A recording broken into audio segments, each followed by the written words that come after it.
Maschine is better than most Black Ops 3 maps, excluding Zetsumonoshima obviously because it's the greatest map of all time. Now, here's why.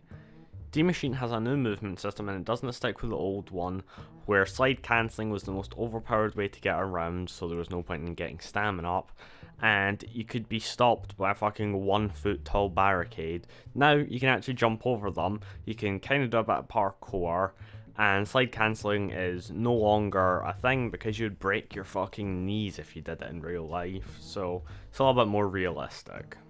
The lack of microtransactions is also really nice, and in replacement of them is the Ethereum crystal system where you get them for playing the game, and you get stuff which you can use to level up your stuff in game by playing the game, so the more you play, the better your stuff is. The perk system is much better as you can actually have all the perks in the map at once, and they're all fairly decent, but you can upgrade them with using the Ethereum crystals to make them even more usable and just better in general.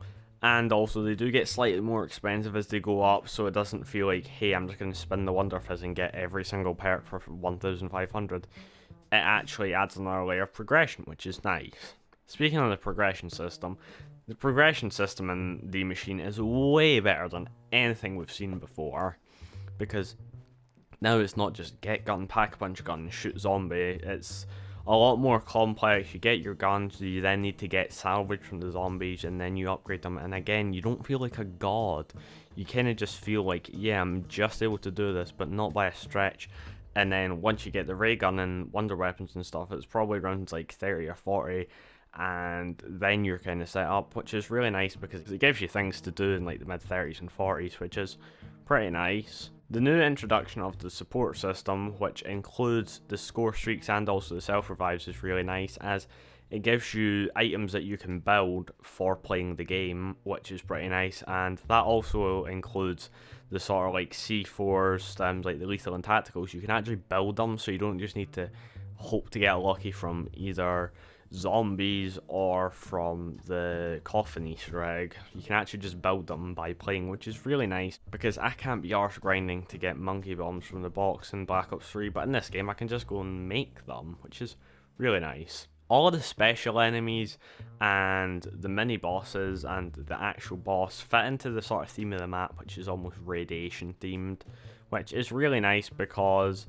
it actually gives the map a sort of theme which is influenced as well as supported by the mini bosses and stuff, and it also makes story sense because they're dealing with like an atom smasher which could potentially be radioactive, and then the mini bosses are radioactive, and the Easter egg also puts into play a lot of the stuff which isn't too complex, so it's actually a storyline that you can follow. There's no real, hey, there's like 6 different versions of all these characters or jumping between fucking things. Like, yeah, there is a little bit with like the Maxis and stuff returning, but you can kind of learn about that more. But further now, it's a kind of fairly simple real storyline, which is nice for the people who are new to the series.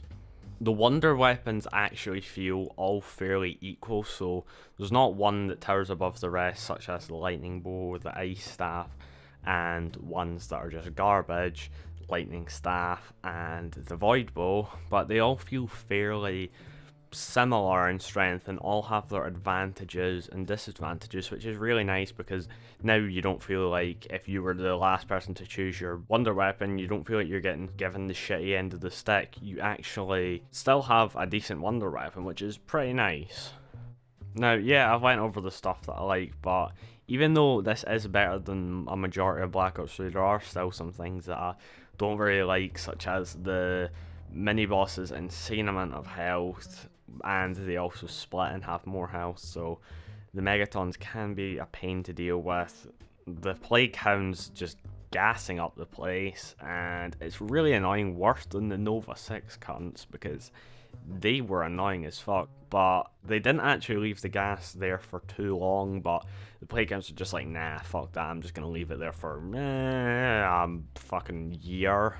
It's pretty annoying, but again, the map is still better than a majority of Black Ops 3, which is really nice. Now, if you did enjoy this video, please make sure to leave a like, and I will be uploading more videos on the Maschine and Cold War zombies, and if you'd like anything done, just leave it down in the comments below, and I will try and get round to doing it. And also, I will try to stream this map as much as possible, whether that be high rounds or Easter egg speedruns, so keep an eye on YouTube for that. Thank you for watching. This has been Jumping Robot. Goodbye.